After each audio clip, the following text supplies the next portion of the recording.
first bit. Apologies to any viewers, this is the first time I've ever done a live stream, so apologies for any technical difficulties if they arise. But yeah, we'll get started in a couple of minutes. But yeah, so this session is taking place as part of the university's Open Day, and this is going to be an introduction to the Cambridge Students' Union, but also going to talk a little bit more about the Students' Union campaigns. There's going to be a talk on the disability resources that are available for students, and we're also going to be introduced to some groups who are working on access across the university. So I'm just going to wait for all the Sabs to join the call with me, and then we're going to get started. But yeah, I hope for anyone watching that you've had a really good day so far, exploring all the virtual sessions that the Open Days have to offer. And this session, yeah, is going to be an introduction to the Cambridge student community, and to talk about the community and the kinds of support that is available.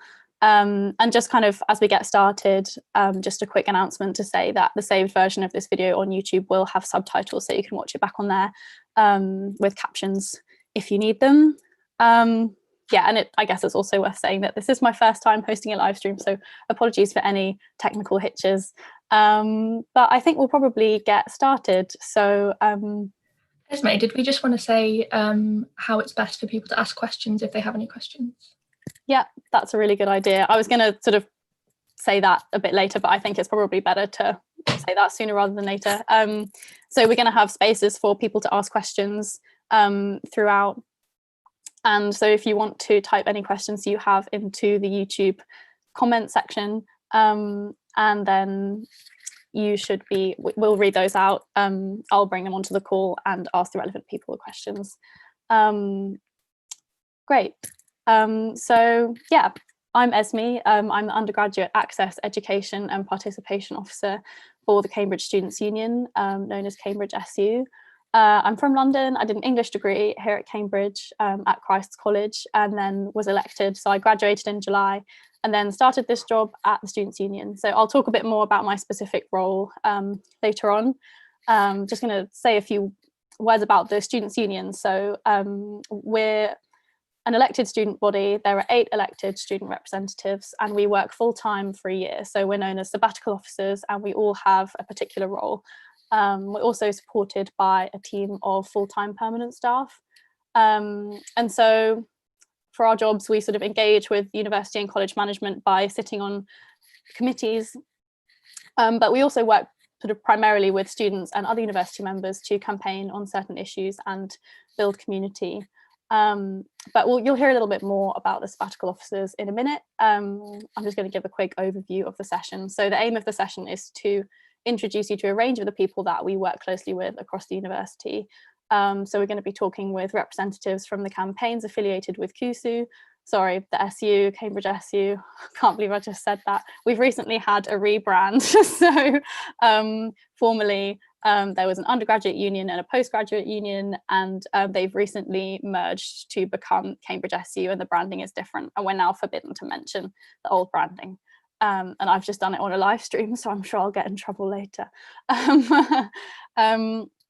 Yeah, we're going to be talking to representatives from the SU campaigns and also with representatives from student-led groups who engage in access work across the university. And there's also going to be a talk from the Disabled Students campaign about the disability resources that are available here at Cambridge. And you can find the full event schedule in the YouTube description, so feel free to stay for the whole time or just drop in for the bits that interest you. There'll be a chance along the way to ask questions, yeah, as I said, so you can just pop them in the YouTube chat bar, and I'll try and bring those onto the call as much as possible in the space that we have allocated for questions. So yeah, we're going to get started with introductions to the sabbatical officers. So I'm going to hand over to Ben, who is our current undergraduate president, and he's going to say a little bit more about his role. So yeah, go for it, Ben. Thanks, Esme. So I'm Ben. I've just finished my undergraduate in history at Robinson. And yeah, I'm the undergraduate president. So my role is really three different things. Firstly, I sit on a variety of university committees. So these can be anything from the main trustee governing body of the university to things to do with education, particularly at the moment to do with student and staff safety as well. So that's the first part. Another thing I do is I support, so every college has its own mini students union elected by the students from that college, and they're called JCRs or MCRs. And some of my role, along with my co-president, who unfortunately can't be here, is to support those mini students unions and what they're doing in colleges, because they're student volunteers, they work part-time, and we work full-time, and we work centrally in university. So some of our job is to make sure that they know what's happening at the central university level, and that they can get things done in their colleges. And JCRs can do anything from managing communal spaces in the colleges to campaigning on issues like emissions in colleges and fossil fuel investments in fossil fuels at colleges, for example. So we host something called College Forum twice a term normally, which is where all those presidents can get together and discuss their common issues. It's normally a really good forum, and it's really useful for them to be able to push changes that their students want coming from their colleges, and figure out what we can all do together to support each other through in getting those things done. I think the third thing I do is campaigning work, which all the sabbatical officers do as well. And that can be anything from supporting rights for workers in the colleges. It can be things like, again, investments in the fossil fuel industry, can be campaigning against racism in the university. It can be any of those things, branching over any of those kind of issues. We also have an elected executive, which I chair, and that has officers from all of our independent campaigns who you'll meet later, and also some representatives for part-time students, for example, or estranged students also have representation on our executive, and that works out how to implement policy. We also we're a democratic student-led organization, so all our policy is made by our student members. So every little college students union sends representatives to our SU council, and they can present policy, they vote on policy, and any student member can also turn up and they can present a policy. So we really are driven by what's the changes that students want to see in the university. So if students come to their representatives from their JCR or MCR with issues, or just want to turn up and talk about something, then that's something we can debate together and come up with a common policy on. And that's something that we're then mandated as a students' union to support and campaign on through all those other channels we have. So through our campaigning channels, through our links with JCRs and MCRs, or through our access to university level committees. That's pretty much what I do, and I hope that's been helpful.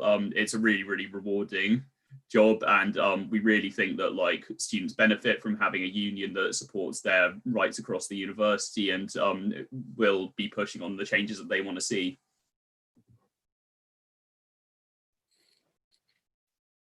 Great, thank you so much, Ben. That was really great to hear about what the president does. And yeah, we also have the postgraduate president, Aastha, who sadly can't be here today. But yeah, I'm gonna then introduce my role, and then I'll hand over to Siyang, because our roles are sort of the same role, but we have an undergraduate and a postgraduate version. So yeah, I'm the undergraduate access, education and participation officer, which is a bit of a mouthful, but I think it's a really interesting role, because it has sort of several different focuses, but which are all quite importantly interlinked. So the first focus is access to higher education, so particularly kind of access to Cambridge University for people who are sort of less likely to apply, perhaps as a result of their background. So thinking about how to increase accessibility to higher education and to Cambridge for those particular people. And then sort of the education part of the role is very focused on sort of like the education provision here at Cambridge and the kind of teaching and learning that is provided to students. And And then the sort of third element is participation, which I sort of think of as referring to the accessibility of the university once you get here. So it sort of relates to the capacity of students to participate in student life and all the activities, whether academic or non-academic, that Cambridge has to offer. So my job is sort of focused on tackling barriers to access and participation, whilst also sort of working to improve and adapt Cambridge's education provision for students. So some people that I work particularly closely with are access officers in colleges, and also academic representatives who are sort of elected by their subject cohorts to represent students at sort of like department and faculty level, but who also try and sort of build community amongst subject cohorts, which can be a bit more difficult due to the sort of collegiate structure of the university. So yeah, it's quite a broad role, but yeah, I think it's really interesting. And I also sort of take the lead on running kind of various access schemes through the Students' Union, so mostly for prospective students. But I'll also support the work of access efforts, support the access efforts of sort of other student reps sort of across the university. And I guess it's worth mentioning one of the main schemes that we run through the Students' Union, which is the shadowing scheme. So this is particularly relevant if there are any Year 12 students listening, because you are eligible for this scheme. It's a really exciting scheme. It's aimed at sort of state school students, high achieving state school students who might not necessarily consider applying to Cambridge. And it gives you the opportunity to, well, in a normal year, it gives you the opportunity to come and spend a couple of days in Cambridge with a mentor. So you'll sort of be taken to their classes, and you can be a sort of resident in Cambridge for a couple of days, and you can get a taste of what student life is like here. And obviously, because of the pandemic, we can't run this event in person this year, but we are going to be running a sort of online shadowing scheme, which is also going to be exciting. It's going to run over several weeks in the new year. And there's going to be a range of different virtual sessions. These are going to be social, but also academic, and you'll still have a mentor. So you'll still have that personal contact with a current student. So it's actually going to be even more extended than the shadowing scheme would be in a normal year. And if you're interested in applying, you can go to our alternative prospectus website, which is www.applytocambridge.com. I'll put that in the YouTube comment chat bar as well, and you can find a section on the shadowing scheme, and you can sign up there now. Sign-ups are open, and you can sign up to be a shadow this year. So that's one of the main projects, but there are also a range of other places that you can kind of go to find more information about Cambridge University that might help to kind of like demystify what life is like here and bust some myths, particularly if you're a sort of Year 13 student who's maybe on the fence about applying here. There are some really good resources. So something that is quite fun is the Cam tweet sort of movement that we have going on. So if you go on Twitter, there are various Cam tweeters. So they're students who tweet about their daily life, particularly in relation to the subject that they study. So there's a Cam tweeter for pretty much every subject, both undergrad and postgraduate. So you can find them on Twitter, and they give a really interesting insight into student life here. There's also our alternative prospectus, which is on the website that I just mentioned. We're looking to update that, but that still has a load of information about all the different colleges and the different courses. And there's also the Inside Uni website, which has loads more information, but Inside Uni are actually going to be here on the call with us later, so they can tell you a lot more about all the different things that they run, because they're also an incredible group. So yeah, you'll hear more from access groups later. And I guess that's sort of me for now. I'm going to hand over to Siyang to chat a little bit more about their role. Hello, I'm Siyang. I just finished an MPhil, it's like a master's degree in sociology at Newnham College, and I won't speak for ages because my role is the postgraduate access education and participation officer, which Esme has outlined very well. I guess in terms of the postgraduate part of it, is specifically looking at these things in relation to postgraduate students, where a lot of the issues might be different from an undergraduate study. So for example, in terms of access, there's a lot of like established access schemes for undergraduate students, and quite a lot more work done on that, although, you know, not enough. but very much less so for postgraduate students. It's kind of like something that neither the university nor anyone else has really looked into in great depth before. And a lot of the issues are very tied to funding. So being able to afford or find funding for particular postgraduate courses. And there's also the issue of access to like postgraduate study at Cambridge for students who haven't studied at Cambridge before, maybe studied at a different university. And then on the education and participation sides, very much similarly, encouraging and trying to like build like community, but also like I guess community power among postgraduate students across departments and colleges, and working on the experiences of postgraduate students when it comes to their education. So particularly focusing on their relationships with their supervisors. And as with Esme, I think it's very important that these three things are together in our roles, because I think as we recognize that your educational experience, your participation are all like very, very directly linked to what we mean by access and what it means for things to be accessible in higher education, education more broadly. So that's me. Thanks so much, Siyang. We're going to go to Rensa next, the Disabled Students Officer. Hey everyone, I'm Rensa. I'm the full-time Disabled Students Officer at the university. I am actually the only Disabled Students Officer who's a full-time paid member of staff in the country. So this is really a really exciting role and something that you won't get anywhere else. There will be part-time officers, but not full-time. That means I get a lot more done within the university, thankfully. I have just finished a degree in MML, which is Modern Medieval Languages, at Fitzwilliam College. I did German and Beginner's Russian, and I did my final year part-time because of my disability, and that's an option that I hadn't heard about when I was applying to university, so I'm going to talk briefly about that when I talk about my job. I help to lead the Disabled Students Campaign, which is a campaign that covers all students in the university who may be disabled. I'll talk more about that later.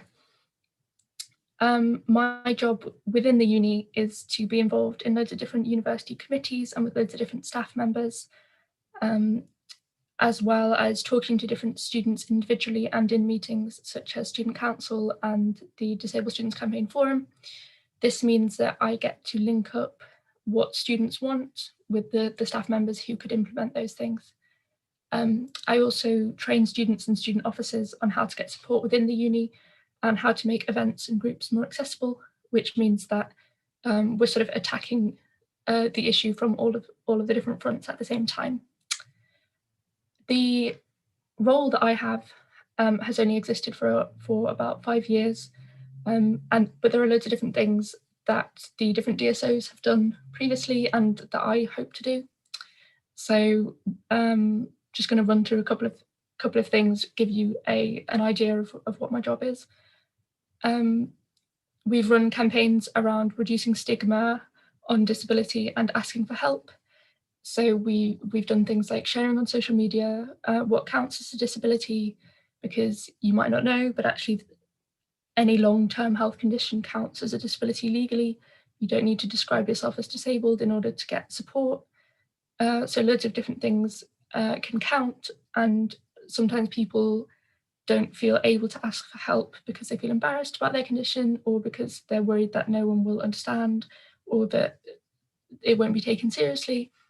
And that's a big part of my role, is talking to students and getting people more comfortable asking for support, because it is out there if you know who to ask. Something else that we have been working on a lot is double time, which is essentially for people who want to study at Cambridge, either undergrad or postgrad, but who are not well enough to study full time. There isn't traditionally a provision to study part-time for undergrad, but actually what this procedure allows you to do is to get full-time funding, but to only study part-time. This means for my last year of my degree, I studied 1 year's content over 2 years and got full funding for both years. So I didn't have to get a job, essentially. I could just pay for my rent and everything, just like everyone else. That was absolutely fine. A similar thing is available for postgrads, where you can apply for more funding from your funding body. And that means that you can access your education the same as everyone else, the same funding, just at a slower pace. So we're working with the university on that to make that more easily available, because hardly anybody knows about it. And yeah, just to make it easier to apply for. I'm also really interested in getting different courses to offer coursework and different forms of assessment, because currently a lot of the things involve exams, 3-hour exams, which are not the most accessible. Even with exam adjustments, you can get a bit of extra time, but that doesn't fit how a lot of disabled students will think or are able to respond in an exam situation. So really looking forward to working this year to on getting the university to expand that. We've also had a really successful campaign for getting lectures recorded by default, because previously, if you wanted to record your lecture because for any reason that would be useful for you, you would need to go and attend in person, which is just doesn't really make sense from a disability point of view. So we'd already been getting a scheme this year to have lectures recorded automatically, and now they're all going to be online, so it's all recorded automatically anyway, and I'm hoping to continue that. Yeah, things like getting accessibility information for colleges and uni buildings put online, because it's all very well finding out once you get here, but actually it's really useful for prospective students as well to see what the access to buildings is like. So now there's a website called Access-able, which if you look on there, you can see the access information, detailed access information for all of the central university buildings, which is places where you'd have your classes.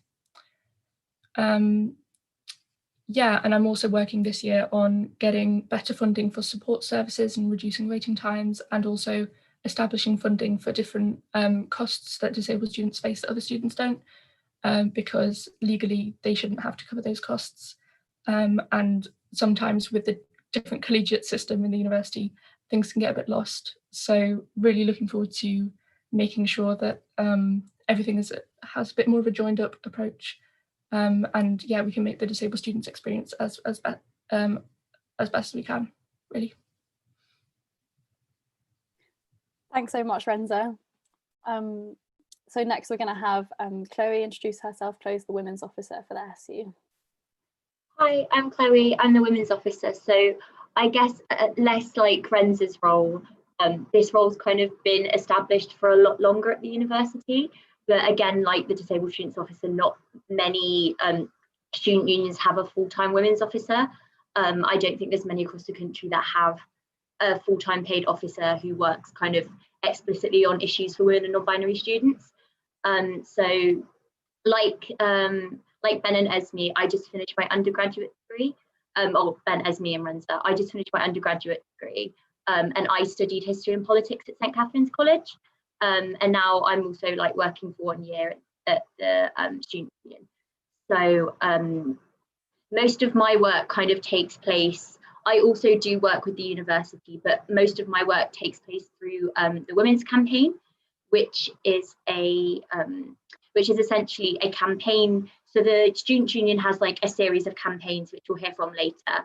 But 3 of them have elected sabbatical officers. So Rensa, the Disabled Students Officer, Howard, the BME Officer, and I'm the Women's Officer, just to like give you a broad overview of how that works. And I work through the Women's Campaign, which kind of has 2 main functions. One of them is campaigning and advocacy for women and non-binary students, and the other one is more related to building a community amongst students. You'll hear more from people later from the Women's Campaign, but essentially what my role is to kind of bring together all the women's officers from across the university, so MCR women's officers, JCR women's officers, at some colleges they're called gender equalities officers, and to try and facilitate pushing for changes across the university level, but also across the college level. So to try and make sure that we're campaigning on issues that matter to women and non-binary students, but also trying to give a consistent experience across the colleges, because college procedures and approaches to different things can differ quite heavily. So these could be on issues such as provision for free sanitary products, gender neutral toilets. Women's officers have been campaigning for women's only gym hours in college gyms. So just things that make everyday life at Cambridge kind of, I guess, like more comfortable for women and non-binary students. So I also sit on a number of university committees, and a lot of my work with the university and campaigning, and also Howard's been working on this, has been on changing disciplinary procedures and kind of campaigning for a safe university and campus that all students feel kind of feel safe and welcome at university, because obviously there are issues that impact particular marginalized students more than others, such as sexual violence in higher education. So I do things such as delivering consent training. So in Freshers Week, if you come to Cambridge, you'll have workshops on consent. They'll be delivered probably by your college women's officers. The women's campaign, and led by me, provides resources to kind of facilitate that training. So yeah, I'm aware that we are short on time, so I'll leave it there, but I hope you have a good day. Thanks so much, Chloe. Next up, we have Howard, the BME officer for the SU. I'm Howard. I'm the BME officer. Like Siyang, I did a master's degree. Mine was in history, and I did it at Waldman College. So my role is quite similar to Chloe's and Rensa's. I represent Black and minority ethnic students at the university. I think Cambridge is, alongside UCL, the only universities in the country where students have full-time, like BME students have full-time dedicated representation in their students' union. And kind of my role mostly involves supporting the BME campaign, which is a uni-wide group which supports and represents BME students, as well as BME officers in colleges, and as well as anti-racist campaigns and groups to advocate for BME students and fight against racism. So whether you're just looking for safe spaces where you can share your experiences and find others to socialize with, or you want to get involved in campaigns against racism, the BME campaign, there's something for you. So if you are BME, make sure to come find us when you're at Cambridge. Thanks so much, Howard. And finally, we have Alice, who is the Welfare and Community Officer for the SU. I've just updated the description box for the YouTube video so that it explains who we all are as well, in case you missed it. Oh, thanks, Ez. Yeah, so I'm Alice. I'm the Welfare and Community Officer for the Students' Union. Like a few of the roles, I work with both undergraduates and postgraduates. But I've just finished my undergraduate degree in sociology. I'll keep it brief, seeing as we don't have much time, but basically I see that welfare in the university isn't just about student welfare, but it's about the welfare of the whole university community. So that involves much bigger structural issues such as rent. So making sure that there's affordable rent for all students, trying to push for counsellors to be provided by all colleges, and then wider kind of community side things such as fair pay for all non-academic staff who work in colleges, so like cleaners and porters. Oh, sorry, can everyone hear me? Amazing. So that is what I'm currently working on. Obviously, the pandemic has made a lot of things kind of change a lot quicker than we would be. So we're currently working on a lot of things relating to justice for workers in colleges, especially as furlough is coming to an end. I'm doing a lot of work with local trade unions, as well as the academic trade union, which is the UCU here in Cambridge.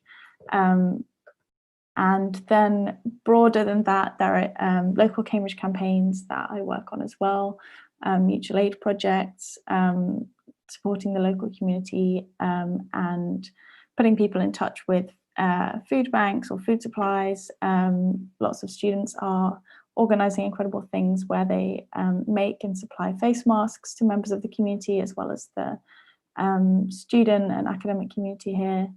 And then I work with other campaigns, so specifically with the Ethical Affairs campaign, which I think will be coming and speaking in a bit. But they do a lot of work on environmental justice in Cambridge, pushing for the university to be more ambitious with their environmental targets.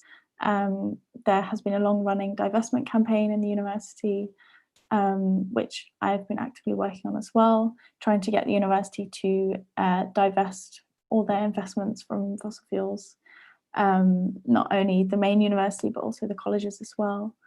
And while my role is the Welfare and Community Officer, I don't do individual casework. So I work alongside the Student Advice Service, which is run by the Students' Union and runs alongside the Students' Union to provide confidential and well-informed advice for all students across the university, which is just an incredible resource for anyone to access if they have any questions or problems or issues during their time at Cambridge. So yeah, that's kind of a brief overview of what I get up to, but obviously we all work incredibly closely together. A lot of the work that we do crosses over, and I'm sure we've all touched on things that other ones of us are doing as well. So yeah, thanks, Esme. Thanks, Alice. Well, that kind of brings us to the end of the introductions to the individual sabbatical officers.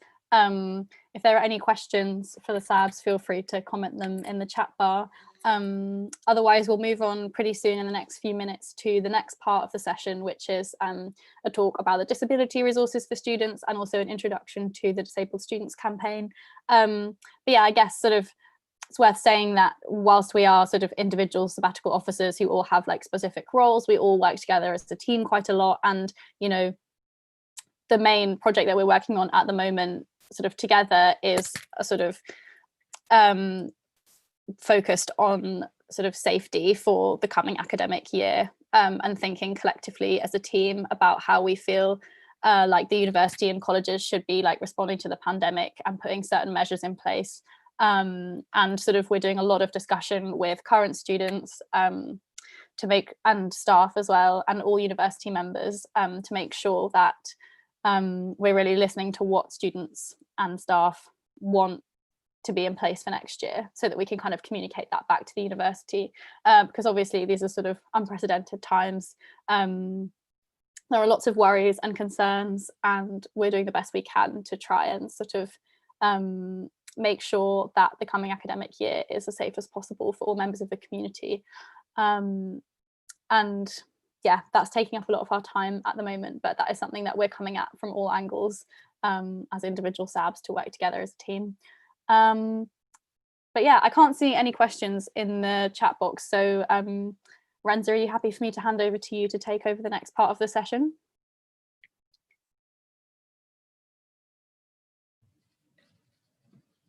I didn't hear what you just said, Esme, but I feel like it might have been related to me because I'm next. My internet's really poor, I'm sorry. That's totally fine. Are you waiting on anybody else from the Disabled Students campaign to join the call? Mm-mm. Okay. Well, if you're happy to take the next part away, then that would be great. Yeah, what I will do is I've got a mini presentation. So I'm going to attempt to share my screen. And then what's my life like? Okay. So yeah, people should be able to get the link to that, which will have the hyperlinks in it and things. And also, if you can't see the presentation, you might want to go through it in a different format, so that's fine. The first page of the presentation is the logo for the Disabled Students Campaign and the Students' Union. And then we're just going to go on to a section about what disability is and what support you can get within the university. So a disability is any long-term impairment, mental or physical, which substantially affects your ability to carry out normal daily activities. A lot of students within the university who are disabled or who have a disability might have an invisible condition, and they might not actually describe themselves as disabled, but they can still get the same support. So some students might call themselves chronically ill or neurodivergent, and they might have any number of conditions. So there's just a list of some example conditions like ADHD,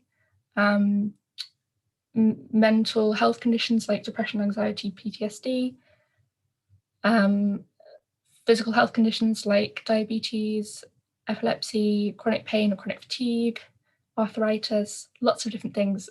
These all get you the support that you're legally entitled to as a disabled student, even if you're that's not how you describe yourself. Because of the Equality Act, we all have a right to reasonable adjustments, which help to make education more accessible for you. This is done for whatever works for you, basically, but there are loads of different examples, such as getting you into a building which is accessible for you, so having classrooms that suit you and your access needs, providing handouts in advance, or worksheets and things like that. Making sure that you can record your lectures, having different exam adjustments like extra time, typing exams instead of handwriting them, having rest breaks or having a scribe, which means someone to write for you. You can also get deadline extensions and changes to your accommodation. So if you need an ensuite room, for example, or a bigger room or a wheelchair accessible room, then that's absolutely fine. Because of the Equality Act, nobody is actually allowed to charge you for these things. So if you need a bigger room, or you need your college to do more work for you and provide handouts and things printed out in advance, things like this, they're not allowed to charge you for it. So this is all done for free.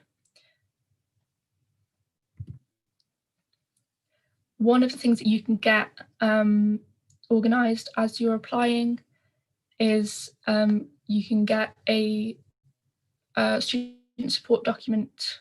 That you can get that process started. You don't actually need one in order to get adjustments, but it makes it easier because these are written by the Disability Resource Centre, which is the part of the university that deals with disability. And it's sort of an authoritative bit of paper that says what you need and why you need it, and that the staff have to do it for you. This can include things like directed reading lists, so having bits highlighted on it, what is the main text that you need to read, and not just 4 pages of read all of this, because that's not actually how a lot of people learn. Things like recorded lectures, ensuite accommodation, all of these things can be included on there. And if you declare your disability on UCAS or when you apply, then the DRC will contact you and get this process underway. And you can register with them at any point after you get an offer. You don't have to declare your disability, but you can declare it at any point, and then whatever point you declare it, this process can be started. There's information on the Disability Resource Centre website about what that means in terms of confidentiality, so you can choose who finds out what about you and what you're comfortable with there. So that's all in your hands, really. In order to get this process started, you might need medical evidence, but again, if this costs you money, it's unlawful to require you to pay it. So the colleges will often help out, and if they don't, we can remind them that they really should be doing. We also have templates on our website for emails that you might need to send to staff that maybe you're feeling a bit nervous about or you don't know how to word it. Yeah, as the Disabled Students Campaign, we have like a load of resources relating to this just to make things as easy as possible, especially for things that are really difficult to ask for. Now I'm just going to talk briefly about the different support there is available throughout the university. We have a university counselling service. You can also get, in many colleges, you will have a counsellor there as well, but this is a uni-wide service that offers one-to-one counselling, group workshops and group sessions that are for all students within the university. They also have a dedicated sexual assault and harassment advisor, and you can request a counsellor who is BME, who is a certain gender, or who specialise in CBT, which is a common type of counselling. They also have mental health advisors for more severe issues, and you can apply for funding through the university for private therapy if the university counselling service doesn't think they're going to be able to support you how you need to be supported. They can help you to get the cost of private therapy covered. So that's a really exciting provision for students who are maybe worried about being reliant on NHS services, because sometimes the waiting list, or because you're moving around from home to university, you get shifted on to different waiting lists that can be a bit stressful. So it's really useful to know that there is quite a lot that can be done within the university. As I mentioned before, we also have the Disability Resource Centre, where you get an advisor who will write your student support document and who you can chat with about different things. They can also help you organise funding and different support, things like mentoring, study skills sessions, and non-medical support. So things like people writing notes for you, that can all be arranged through them. They're really knowledgeable and really great. On their website, there is also loads of different resources. So Census Access is a resource that you can use to convert different documents into loads of different formats. You don't actually have to be registered with the university to use this. You can just go and use it on the website. And it converts things like PDFs into text documents that you can change, text into audio and into Braille files. So this is an example of something that the DRC has found to be really useful for students, and then is offered more widely just for anybody to use. They also keep a list of different disability liaison officers within different colleges and faculties. So anytime you have an issue with in a particular place, there will be somebody there dedicated to help you find a solution. And they also have loads of different guidance on how to do things accessibly, which is really useful, especially as teaching is changing quite a bit when we're moving online. Really useful to know how to do that accessibly. Moving on to the Disabled Students Campaign, we are an organisation that covers all of the colleges and all students within the university, both undergrad and postgrad. The campaign is open to anyone who has a disability or long-term health condition, or has had one in the past, and thinks they would benefit from being in the space, or people who are not sure, they're undiagnosed maybe, but they think that they would benefit from being in the space. You're all welcome. It's a student-led organisation. We have a committee of about 15 different students, and we organise in-person and online events. Not in person at the moment, but normally yes. We have different online groups for advice, and we also have forums which are a good opportunity for different students, DSC officers, college officers, and me to all talk about what it'd be useful for me to bring to university management in my committee meetings. And yeah, we have a website, and if you want to find us on social media and find out what we're up to, you just search Cambridge SU Disabled Students Campaign. We have loads of resources on our website as well. So things like guidance for faculties who want to introduce content noting, a guide for accessibility in student organising for different student groups who might want to be more accessible, and what to do if something goes wrong in exam term. It's an example of when we found resources to be lacking, so we just create them ourselves, and a lot of students find those really helpful. If there is anything, either while you're applying or once you get here, that you want to talk through, your specific circumstances, we have the advice service, which is a part of the Students' Union. So they're not linked to your college or faculty staff. They're independent of them, and they won't tell them what's going on. They're not going to report on you for anything.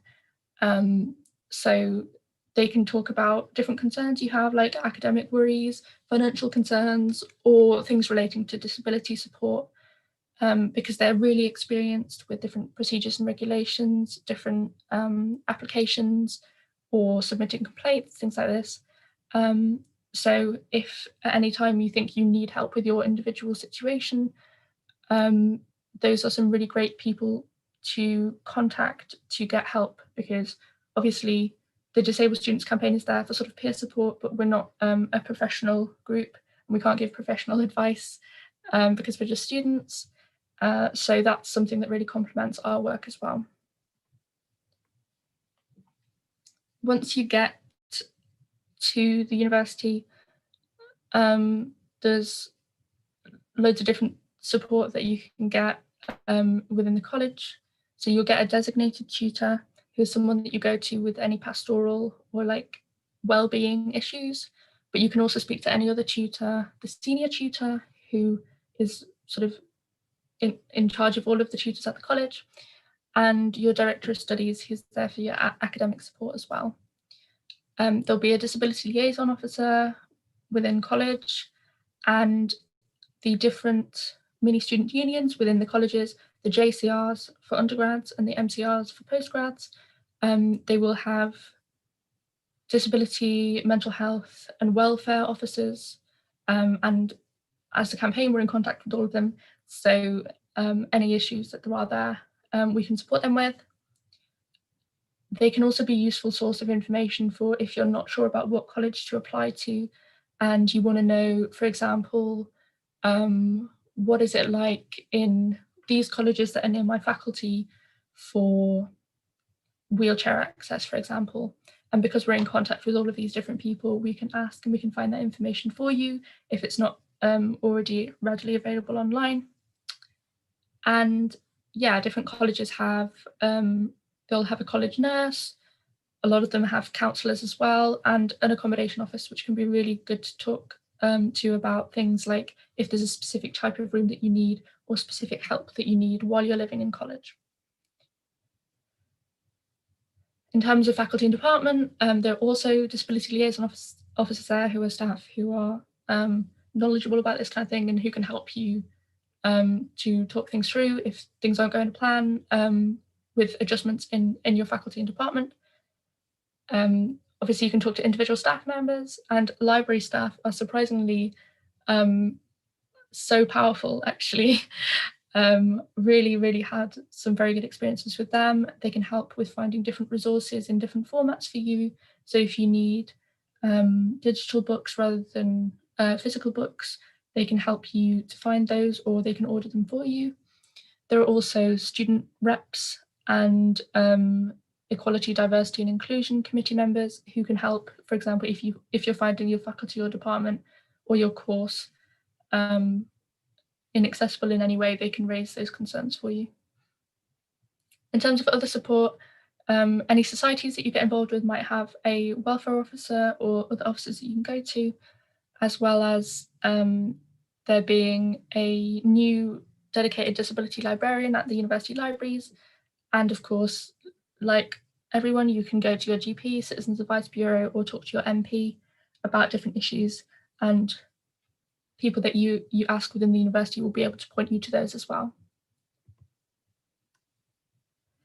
In terms of mental health support, a lot of the time, struggling with mental health is weirdly glorified as a part of the Cambridge experience, saying, you know, you must be really stressed, you must be doing things all the time, otherwise you're not making the most of your experience. And that's a really, really unhealthy way of looking at it. We have helplines, such as Nightline, which is run by and for students for anytime you want to talk, really, and just want to speak to somebody in a confidential and anonymous way. We also have different options within the NHS mental health services and the university counselling service as well. And all of these different issues that you might have, such as depression, OCD, eating disorders, anxiety disorders, PTSD, anything else, you still count as disabled legally, and you're entitled to the same support as anybody else with any condition. So it's really important to remember that it's not embarrassing to have a mental health problem or to have a mental illness, and you are entitled to support, and you won't just have to be quiet about it and pretend that it's not an issue, because yeah, it's really important that you feel comfortable and able to study and able to enjoy your time at Cambridge as well. Within the university colleges, there are tutorial officers, and they are the people that you can talk to about getting exam adjustments, which can really help you to feel comfortable moving into the exam season once you get here. Different things can be done, such as typing your exams, getting extra time, getting different seating or medicine or food during your exam. Anything legally that is deemed reasonable, you can ask for because of your condition. And if these things don't make it easy for you to access your exams and your education, you can also apply for what's called alternative modes of assessment. This looks like a big scary slide, but it's not, I promise. It makes adjustments for you where the standard adjustments, like 25% extra time, won't alleviate the disadvantage for you. You can do things like replace a written exam with a portfolio of essays, or have an exam broken up into smaller exams, or also you can study over a longer period of time, which is something that I did. I'm going to talk about on the next slide briefly. And these are applied for through your tutor. Once you arrive at Cambridge, there's information on the university websites about it, but you have to know where to look. But if you are interested in alternative modes of assessment, it'll be best once you get a tutor allocated to talk to them about it. Just briefly to talk about the difference between intermission and double time, because a lot of disabled students will have intermission mentioned to them and won't necessarily have double time mentioned to them. So what intermission is it's taking time out of your study. For undergrads, it's normally a year. For postgrads, it can be anything upwards of a month. And it will be either from illness or for some other compelling personal reason, such as a bereavement. And tutors will know about this. They'll be very confident doing this. And we have a guide and also a Facebook group for people to find out more information about it. It's really for disabled students. It's appropriate if you have a flare-up of a condition or you just get ill, and it means that you can't continue to study during the next year. If you have a chronic condition or something that's not expected to get better, it might be more appropriate to study part-time. You can still get the same financial support each year for both undergrad and postgrad. So things like your rent and your living expenses will still be covered. You won't have to get an extra job. It's just that your work will be spread out over a longer period of time. And you can apply for that through your tutor when you arrive, but also definitely if you're interested in that as a prospective student, speak to the Disabled Students Campaign, because we're really experienced with that. And I think a lot of colleges don't really know too much about it. So they might say, oh, it's better to stop studying for a while and then see if it gets better, when actually a lot of disabilities don't work like that. And it won't actually help your situation necessarily. Just coming up to the end of the presentation, we also have loads of information about funding. Loads of different colleges have loads of different funds and grants for students. It's not really that standard across colleges, so you have to look on the website. They'll be able to help with the cost of private diagnosis and assessments and hardship funding as well. If you apply for student finance, you can get a maintenance loan for every year that you do double time. So if you're doing part-time study for health reasons, you can still get the same support every year. And there's also disabled students allowance. They can help with non-medical assistance, specialist equipment, and can help you buy a laptop as well.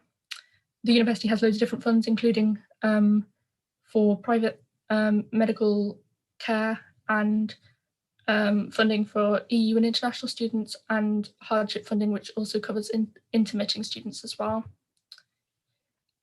Just to briefly speak about the DSC, there's an image on the right-hand side of the screen, which is of 29 different college and campaign officers, all looking very smiley and representing a wide variety of different people within the university. I am the full-time officer, so I sort of help bring all of these people together. And there's some contact information for the campaign on this slide. So we have a committee, we have contact information on our website, which is Cambridge SU Disabled Students Campaign. If you just search that, that will come up. And we have loads of different social media as well, so you can find out what we're up to. And yeah, we're all really, really, really, really friendly. We do things like run online events at the moment, exclusively online events. We even talk to disabled celebrities. So this year we had an event with YouTuber Jessica Kelgren-Fozzard, or Jessica Out of the Closet, and also the Triple Cripples, who run a platform for disabled women and non-binary people of colour. We have different groups where students can meet each other, different chats and Facebook groups. And we're a really great community to get involved with. So don't feel like if you're applying as a disabled student that you're going to be all alone. You're absolutely not. There's loads of us. And yeah, we would love to have you. There you go. I think that's my presentation finished. Stop sharing. Fab. Thanks so much, Rensa. That was really, really comprehensive and useful. And I've put a link to the presentation in the YouTube chat as well. So that's great. Could you just transfer the host of the meeting back to me, just in case? Yeah, if I can work out how to do that. In the little box next to my face, that should work. Okay, very good, very good. Make host, very good. Perfect. Yes. And soon we're going to start the introduction to all the different Students' Union campaigns. So we've got various representatives joining the call now, and we'll just give them a couple of minutes and then we'll start introducing them. Hi everyone, thanks for coming. We're going to get started in a minute. If you could just mute yourselves when you're not speaking, and then I'll introduce you all one by one, and then once you start speaking it will switch to you on the screen. Rensa, did you want to say anything more about the Disabled Students campaign before we move on to the other campaigns? I mean, you covered a lot of it in your presentation. No, just that we're we're really friendly, and also if anyone thinks they might have a disability or they're they're self-diagnosed or undiagnosed, also really feel free to get in contact, because that's a big part of disability culture, is wondering whether or not you are disabled in the first place. And that's, yeah, absolutely shouldn't be a barrier. Just get in contact. And yeah, we're happy to chat through anything. Thanks so much, Rensa. Well, yeah, so I guess we're going to move on to the next part of the session now. So I'm going to say welcome to all the representatives who've joined us from the different SU campaigns. So we've got the BME campaign, the Class Act campaign, the Ethical Affairs campaign, the International Students campaign, the LGBT+ campaign, and the Women's campaign. So we've got representatives from all those here, and for the next half an hour or so, we're going to have reps from all of them do a short introduction and tell us a bit more. So we're going to start with Jaina, who's here today from the BME campaign. So thanks for coming, Jaina. I'm going to hand over to you now. Hi, yeah, so my name's Jaina, and I'm part of the BME campaign. So the BME campaign is a platform for students who self-identify as BME. So BME stands for Black and Minority Ethnic. And we're basically a group of students that work to represent the BME community at Cambridge. So we try to voice the concerns of people that are BME, and we try to represent any issues that they might be having. So we speak for graduate students and undergraduate students, and there are sort of two main strands of our campaign. So the first strand is community building. So the University of Cambridge is quite a white space, and it can sometimes be a bit daunting coming in as a BME student. So we try to make it easy for BME students to find other BME peers, so whether that's through things like their own cultural society or other events like that, we try and connect people in that way and sort of create a nice community where BME people feel supported and feel like they can interact and socialise with people that are similar to them and share similar experiences. And then the sort of second strand of the campaign is a more political aspect. So we sort of do a lot of work to like lobby the university and raise issues that BME students sort of voice to us, and then also issues just of institutional racism within the university. So we work quite closely with senior members of the university to address important issues like the Black attainment gap, flaws in the reporting procedure for like racial harassment and things like that. And then we also try to campaign for the cultural and religious needs of BME students as well. So the main sort of focus is that we try and improve race relations within the university and foster cultural diversity and try to sort of promote integration for BME students without feeling like they have to sort of integrate or lose a part of their identity to sort of feel accepted within the university. And then outside of BME students, we also just try to generally educate non-BME students on the issues that BME students tend to face within the university, so they're more aware of some of the issues that other people face. And so for students that are joining and like want to take part in or like be involved with a BME campaign, we are so super happy to have anyone like drop us a message if they want us to run anything or be involved with anything. And we're also just a place that can offer support if anyone feels like they would like to turn to someone for BME related issues or to speak to someone that is BME. Amazing, thank you so much, Jaina. I guess it's worth saying that all the campaigns have like social media platforms. So if you want to get in touch with them, often Facebook, Twitter, Instagram, you can sort of just search like Cambridge SU and the name of the campaign, and there are like multiple different ways in which you can see what they're getting up to and get in contact with them. So yeah, that was Jaina from the BME campaign, and we're going to move on to the Class Act campaign. So today we've got Alex chatting to us more about Class Act. Hi, Alex. Hi. Yeah, so I'm the Vice President of the Class Act campaign. So we're quite a like wide-ranging campaign.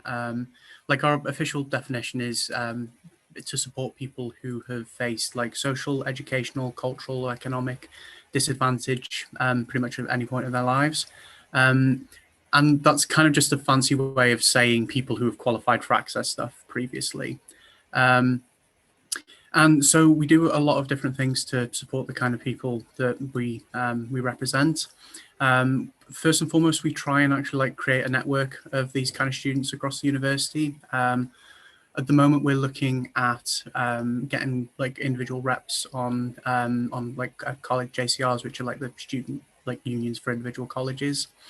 And one of the big things that we're looking to put more of a focus on is like introductions to things that people from like class act backgrounds, so like access backgrounds, might not have actually had experience of before. So for example, like one big thing is like some of the kind of careers that you can like go on to, which you haven't really heard of before, like things like consulting or that kind of thing. And essentially what we're wanting to do is give kind of like an introduction to those kind of things. And so like we ran a careers event quite recently, two. One which was focused on more like creative careers, like going into journalism and like publishing and that kind of thing, and like other more like corporate things like direct into academia or like banking and that kind of thing. And essentially what we're trying to do is just make the university more of a, essentially like try and make it a bit more open to those kind of students, if you know what I mean, like because we've all faced like these like different kinds of disadvantage. And like one thing that I think is quite that we do try and get across to people is that we don't really see like kind of a hierarchy of disadvantage when like joining our campaign. Like if you feel like you belong, then you belong, and like genuinely like it's all by like self-identification. So like if you feel like it's a place where you belong, like you're more than welcome to join. And as Esme said, like it's completely fine for people to just like get in touch with the campaign page on Facebook or whatever, just basically to ask any questions. Another thing that we do quite a lot is advocate for these kind of students. Just pretty much if they're facing some kind of like issue or like they don't know where to turn, like we have like in a number of cases in the past just like help get involved and just kind of like advocate for the student a little bit more actively than maybe they're able to do themselves, because they don't know some of the like direct like paths that they can seek to get things done essentially. Yeah. That's great. Thank you so much, Alex. So we're going to move on to the Ethical Affairs campaign. So we have Zana representing Ethical Affairs today. Oh, yeah, hi, I'm Zana. I'm one of the chairs of the Ethical Affairs campaign. So our campaign is a little bit different because it's not a liberation campaign.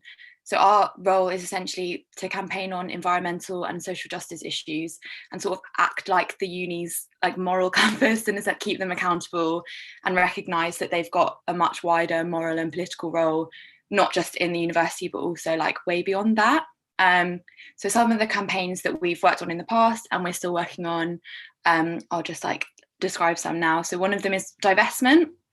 Divestment's a global movement to encourage institutions, including universities, to disinvest or divest their investments from fossil fuel companies to help delegitimize the companies that like are the most responsible for the climate breakdown. That's one of our biggest campaigns, and that is going to be a big focus of this term for us. Some exciting stuff is hopefully happening finally. Another campaign is Justice for Workers. So this started off as the Living Wage campaign, and essentially we lobby the uni to ensure that they're keeping workers on a living wage and also giving them fair worker protection, especially in the light of COVID cuts. We're really keen to ensure that the lowest paid staff don't feel the brunt of like the pandemic. And also we work on Demilitarise, which is lobbying the uni to cut ties with the arms industry, again, as a way of delegitimising the arms industry. We also sit on a lot of university meetings and committees about mainly environmental issues. So we're sort of there as a student representative, so always get in contact if you've got anything that you want us to raise. We also work with college level, they're called green officers, and these are on the individual college student unions, so that our campaign is not just at university level one, it's supporting college-based initiatives. And yeah, we just sort of help students at that level campaign for climate and social justice. As I said, this term will be largely focusing on divestment, but we're also co-running Political Freshers Week with the other SU campaigns to introduce students to the fun campaigning and activism side of Cambridge, because I think it's sometimes something that I know I didn't get involved in until my second year. So it's really good to introduce people early if that's what they're keen for. We run informative events throughout the year, and next term we'll be running the campaign's annual Green Week, which is a week of events focused on the climate crisis and activism in response to this, and especially making sure that our activism centres environmental justice. So this is like a key focus for our campaign. We really want to ensure that intersectionality is at the core of everything that we're campaigning for. So we feel really strongly that issues of climate justice and workers' justice can't be addressed without also addressing issues of racial and gender justice in the university, but also beyond this. And when looking at our responses to the climate crisis, we need to acknowledge that like historically, the global south has like had to bear the weight of the actions of the global north. So yeah, we're a friendly campaign. We do like open meetings 3 times a term.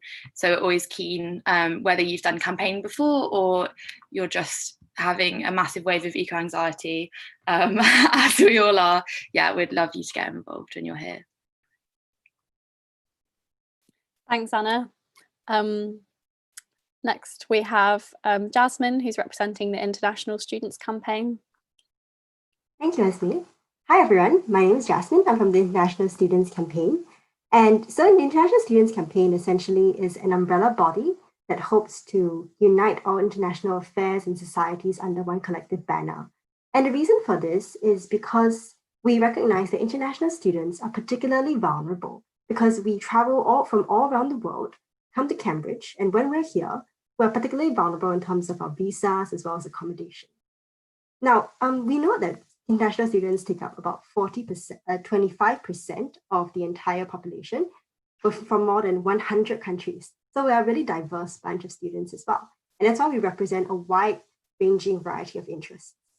So there are 3 main things that we do. The first thing that we do is we campaign. And what this means is essentially we recognize the difficulties that international students face in terms of the challenges because of the coronavirus pandemic.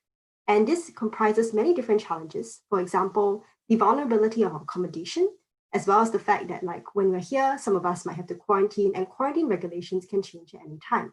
So essentially we advocate on behalf of international students to ensure that we receive fair treatment from the university and that we are given like, adequate food, we are assured of our health and safety, etc., while we are here.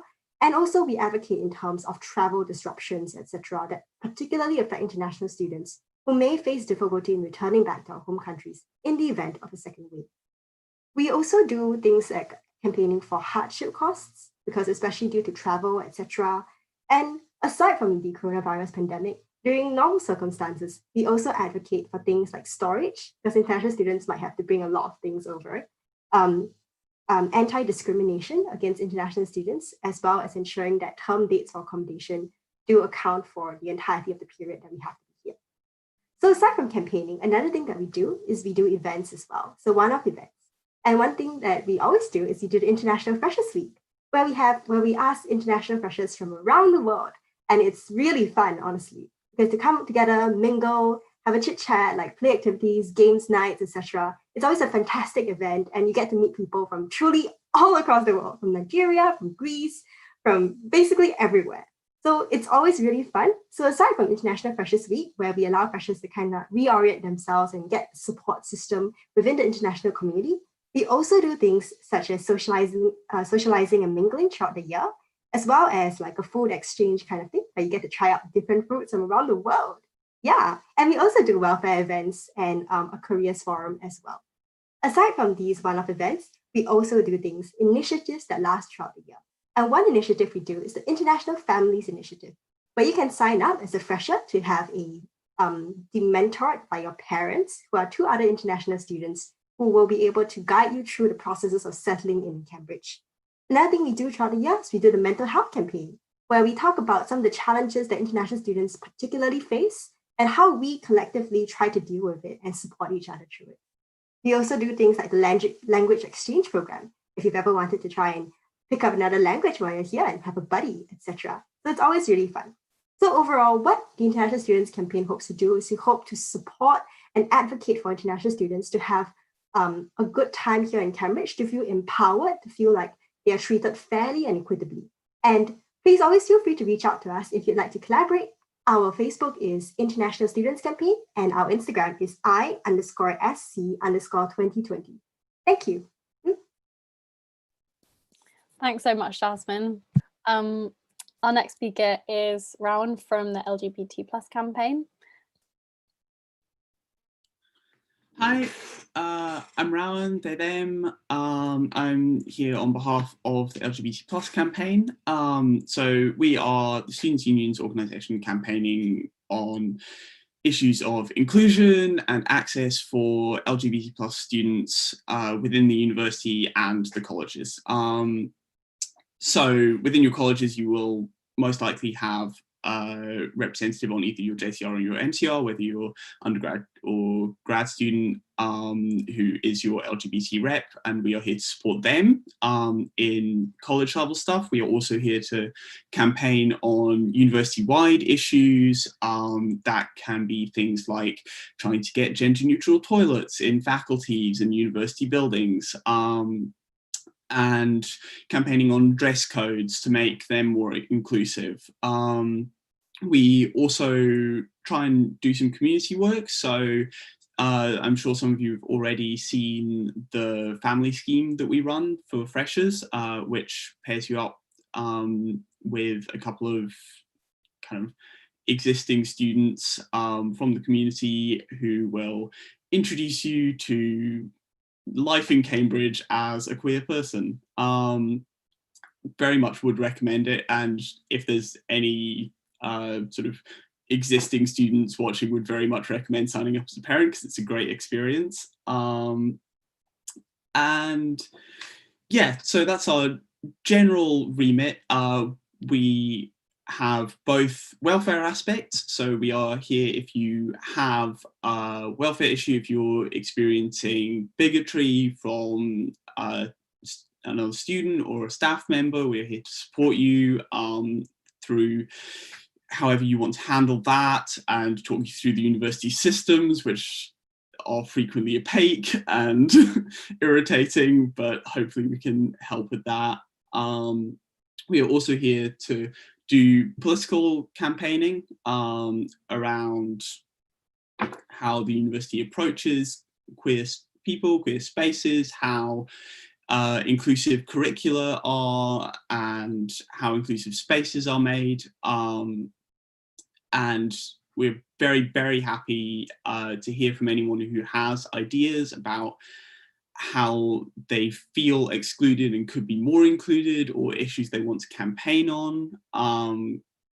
We are on social media. We've got Facebook, Twitter. Our website has emails for all of the committee on. So if you want to contact us, that's all there. We also run a zine every term, so that's a fun little collection of kind of arts and poetry by queer students. It's really great.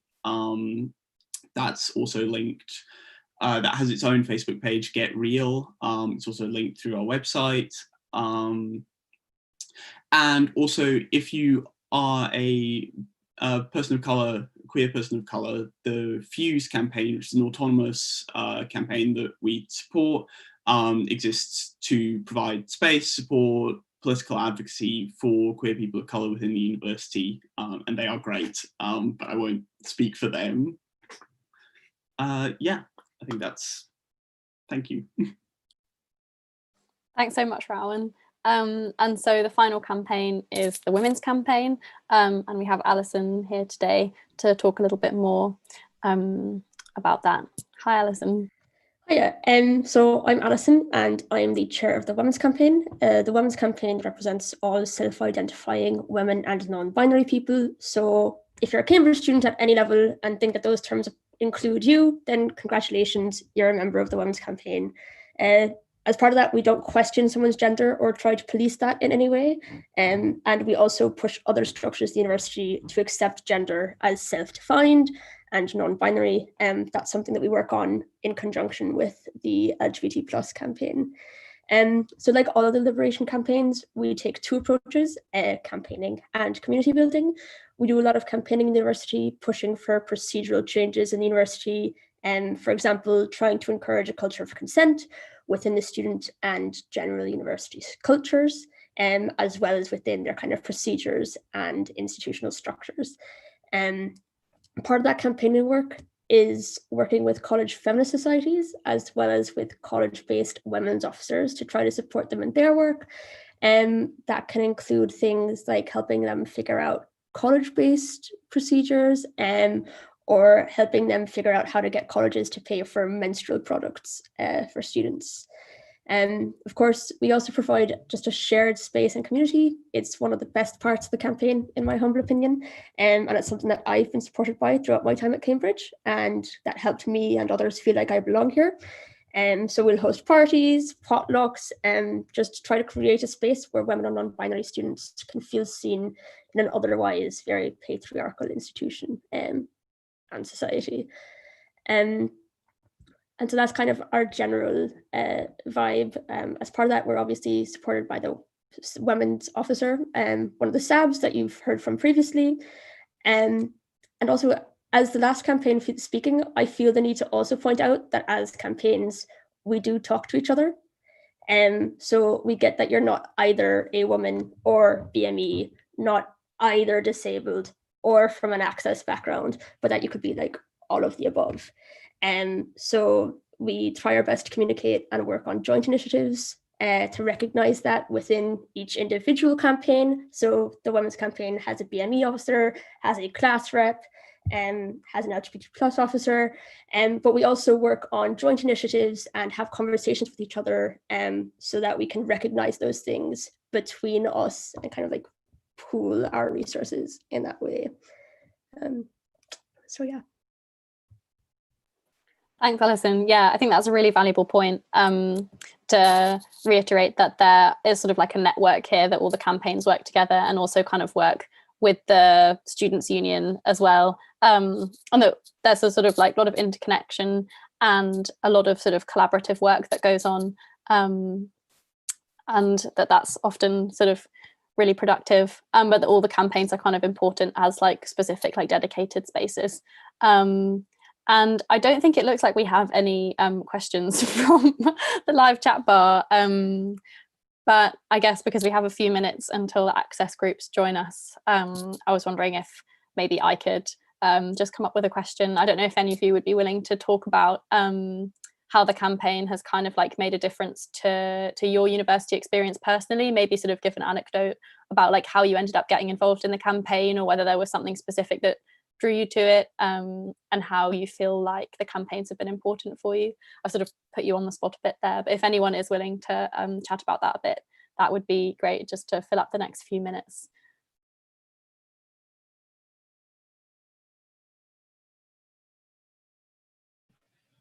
I can if you like. I don't mind. Yeah, that would be great. Thank you, Rensa. I got involved with the Disabled Students Campaign at the end of my second year. I did MML, which is normally a 4-year degree, because it's a language degree with a year abroad. And at the end of my second year, while I was just about to go abroad, I got ill and became disabled, which is not something that I had experienced before, and was really like thrown in the deep end with it. And I was really scared about how I was going to deal with the rest of my degree, because I was no longer able to study full time. And finding out about the Disabled Students Campaign was really, really good for me, because it meant I could talk to other students who were in the same situation, and found out that you could study part-time for undergrad, because it's a bit of a secret option. And yeah, I found out that actually other people were having similar issues to me and similar experiences, and that it wasn't my fault that these things were happening. and actually beyond the sort of welfare and community side, managed to get involved in some campaigning to get the university to actually change how they behave, because in my case it had gone quite badly and I was quite determined to make sure that didn't happen to other students. So yeah, I found it a really powerful space. I've been involved in the campaign for about 3 years, 2 or 3 years, and now I help to lead it and try to get other students involved as well, because I know that if I had known about this earlier, I would have felt a lot better. I think I would have had a more positive experience. So really just trying to get that that experience available to as many students as possible, and to let people know that actually, even if you become disabled later on, or if you don't ID as disabled, but actually you could still do with some support relating to long-term illness or mental illness. Yeah, just knowing that that's available is actually really reassuring. Even if you don't need it right now, you can come back to it later on. I think that's something that probably is the case for all of our campaigns. You don't need to be involved all the time, but just knowing that it's there can really, really make you feel a lot more comfortable within the university. I know it certainly did for me. Thank you so much, Rensa. I think Alex was also keen to share some of his experiences of the Class Act campaign. Yeah, so the main reason that I ended up getting involved in Class Act was because I was doing that kind of stuff a lot already in my college. And I knew someone who was like already involved in the campaign. They were like, "This is actually like quite a nice space. Do you fancy like coming along?" And I did, and I'm genuinely like really happy that I did. It's such a, I don't know, it's such a friendly and like inclusive space, and it's also nice to have like so many like different like resources from people like pooled, if you get what I mean. Like, so especially because a lot of the stuff that we found ourselves doing here and there is like advocating for students in like sometimes kind of niche positions. So, and like essentially what we've found is that we are able to have like quite a big impact on like uni-wide stuff. And one of the ways that we're looking to try and do that, as I said, was to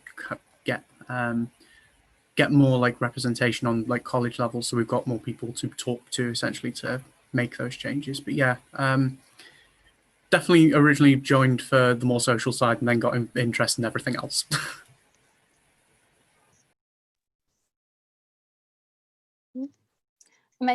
Amazing. Thank you so much, Alex.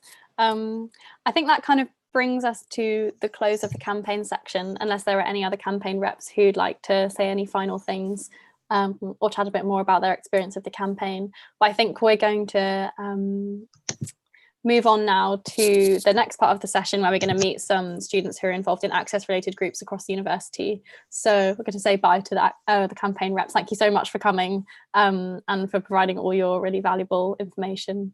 See you soon. Great, so we have Ella here with us, who is from the 93% Club. Ella, are you happy to take it away with an introduction to the 93% Club? Yes, that's fine. So amazing, go for it. My name's Ella and I'm Vice President of the 93% Club, and it's a new society in Cambridge. It was originally formed a couple of years ago in Bristol and has kind of expanded into a national concept. So there are societies in Durham, St Andrews, York, and a whole other range of universities, and one of which is Cambridge. So our goal is to boost social mobility while providing support to state-educated students at university. So we kind of do this with two approaches. Our first approach is through internal networking to foster a community atmosphere in Cambridge. So this involves running socials and events to allow members to kind of get to know one another and also to share their experiences. So we've got a number of examples of what we're going to do next term. Like for our launch party, we've got pizza and prosecco. We've got a virtual pub quiz planned, pumpkin carving at Halloween. So yeah, lots of exciting stuff happening then. And then our second approach to support state educated students is through developing career skills, so to boost employability and confidence for when you graduate. So some examples of events that we have lined up include a commercial awareness event with aspiring solicitors, as well as a media panel with speakers from the BBC, Google and The Guardian. So yeah, it's all very exciting stuff planned for next term. And this will be really useful in kind of equipping members of the society with vital skills and information to help them excel once they graduate. So we also do some access work, collaborating with different initiatives just to try and help boost the number of state school students at Cambridge. And we try and do this through providing advice and guidance on the application process, and also just giving a bit of insight into student life at Cambridge. So recently, for example, we collaborated with the Opportunity Directory, and we did an Instagram takeover and a Q&A on the Instagram, which was really good. Yeah, it went really well, and just kind of helps prospective students to gain a bit more insight into life at Cambridge as a state school student. So to keep track of everything that we're doing, you can follow us on our social media. Our main piece of social media is probably our Instagram, which is 93 Club Cambridge, I think. And we also have in our Instagram bio a link to our mailing list, where you can keep updated on things that we're doing. And our Instagram is really good because it keeps you updated on things we're doing, but also we talk about particular things that might be happening. So we spoke about, for example, A-level results day and the problems created by the algorithm. So it's definitely a really useful follow if you just want to be a bit more informed about things going on, while also keeping on top of things that the 93% Club are doing throughout the term. We also have Facebook and LinkedIn. So yeah, we're basically everywhere. So if you ever have any questions or anything like that, any suggestions, that's kind of our port of call. So yeah, that's all from me, but thanks for listening. And if you have any questions, go ahead. Thanks so much, Ella. Yeah, it's really exciting. The 93% Club is like quite new in Cambridge, but have already built up a really large following on Instagram, which is super exciting. And Instagram especially has like lots of really interesting graphics about stats to do with Cambridge and admissions. So that's really great. And yeah, we've also got another representative here from another student-led group that works a lot on access at the university. So I'm going to introduce Natalie to talk a bit more about Inside Uni. Hi, Natalie. Thanks so much for coming. Hi, thank you. Yeah, so I help to run Inside Uni, which is a website that hopefully some applicants may have come across while they were applying to university. We collect student testimonies about their interview experiences to hopefully demystify the process and show that it is possible to get in. The interviews aren't always as scary as sometimes they're portrayed to be in the media. And so we've collected almost 2,000 student testimonies from both Cambridge and Oxford about what their interview was like, how they felt about it, what they wish they'd have known before they'd applied. And we put those all on our website, insideuni.org, and applicants can access them freely. And we also have a set of subject guides, which can be really useful for applicants who are trying to decide which subject they'd like to apply for. We've got some suggestions for wider reading and things like that. And then what students can do at Oxford and Cambridge to help with this is we always need student contributors to contribute their testimonies about their interviews and also add to these guides and recommend any resources that they used when they were applying or that they wish they used and have since found out about since being at university.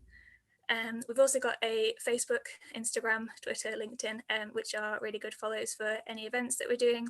Our current event series is some live Q&As that we've been doing with Oxford and Cambridge students. So for example, next week we're doing a Q&A with disabled students from Oxford and Cambridge, and these are answering applicants' questions about what the application process and what life at Cambridge and Oxford is like. And we've had some really good response on those. So they've been really helpful for both applicants and for students to talk about what they wish they'd have known when they're applying and how to help. And we've had a really good response. So yeah, that's Inside Uni. I really love working for this organisation, and yeah, definitely check out the website and the social media, which is all Inside Uni. Thanks so much, Natalie. Yeah, Inside Uni was something that I was involved a bit in as an undergraduate student, and it really is a project that has managed to kind of like sort of mobilize so many students and get so many students to kind of submit information about their admissions experience, and it is the most kind of comprehensive like online bank of information that I think sort of Cambridge has seen for a really long time, and is a really, really valuable resource. So I would definitely recommend checking it out, and I've put a link in the chat bar in YouTube. So yeah, thanks again, Natalie. And we've also got Tyra here from AIM to talk a little bit more about that student-led access group and the kinds of things that they're involved in. So yeah, hi Tyra, thanks so much for joining us. Hi. So do I just talk a little bit about what AIM is? Yeah, that would be great, thank you. So AIM is an initiative that was launched in July of this year, so it's very, very new. It was founded by Shay, who goes to St. Catherine's College. And the whole idea of AIM is to access, inspire, and mobilize BME students. That's what the acronym stands for. And our whole thing is BME representation, BME access, and making sure that Cambridge is a more accessible place for students from underrepresented ethnic backgrounds. So we're split into quite a few teams. I'm the team lead for the video and alternative content team. We've also got a social media team, branding and design, coding. We have a website and we have loads of social media where we put out resources for people to engage with. This is a space for not only prospective students, but also current students to learn more about their climate, learn more about the space that they're operating. And we try and incorporate a vast range of students from all over the world, from all different regions of the country, specifically for the home students and also international students. And we also try and incorporate people who go to a wide range of colleges, a wide range of subject disciplines, and just try and open up Cambridge a bit more as a space for BME students. Amazing, thanks so much. And as I was saying earlier on in the video about the campaigns, all of these access groups are really, really active on social media. So you can find them often on like Twitter, Instagram, Facebook, to find out more about the work that they do and to get updates and more information, and to even get in contact if you feel like you'd like to. And yeah, I guess the thing I would say is that these are all really sort of exciting examples of very like new access initiatives that have all kind of grown up in Cambridge over the past couple of years or so, and it's a really amazing example of like students here sort of feeling like there's a sort of lack of information, or trying to set up groups which really provide the kind of information or outreach that they wish that they had seen more of when they were applying to Cambridge. So sort of like trying to fill in the gaps and do a lot of really important work to reach out to different students, and to sort of encourage them that Cambridge is a space that they can sort of study and be comfortable. And yeah, so it's all really exciting. So we haven't really got any questions from any live viewers, but so I guess this sort of almost does bring us to the close of the session. I wondered if any of you had any sort of final words, or whether you wanted to talk a bit about how being involved in your access group or initiative has sort of had an impact on your time at Cambridge, if there were any other things you wanted to say on that. Don't worry if not. Yeah, sure, I can do. So I think one thing that I found when I first started at Cambridge is that I knew there were people like me from state school backgrounds. I'm from the north, but I just didn't find them straight away. And so joining things like Inside Uni really helped me find those people. And it also helped because I know I'm giving back to people like me from my sort of backgrounds. and I would have found it so useful when I was applying. And so I would really recommend getting involved with access initiatives, because quite often you will find people just like you and do something meaningful at the same time. Yeah, that's great. Thank you, Natalie. Yeah, I think sort of along with the campaigns, I think these access related groups can be really important spaces to sort of like build community and meet like-minded people or people who've had a similar experience to you. And there are like quite a lot of them at Cambridge. So yeah, I think they all do really, really important work to make Cambridge a sort of more comfortable, accessible like place to study, and also do really important work to sort of reach out to prospective students. Yeah, I think that's kind of sort of, yeah, ties it up quite nicely and brings us to the end of our session. So I'm just going to say thanks to you all for coming again. And yeah, thank you to everyone who's been watching. I hope this has been useful, and apologies for the technical hitches here and there. But yeah, this has been quite fun and I hope it's been informative for you. So yep, I'm going to end the call now and say thanks. Bye everyone, thanks for coming.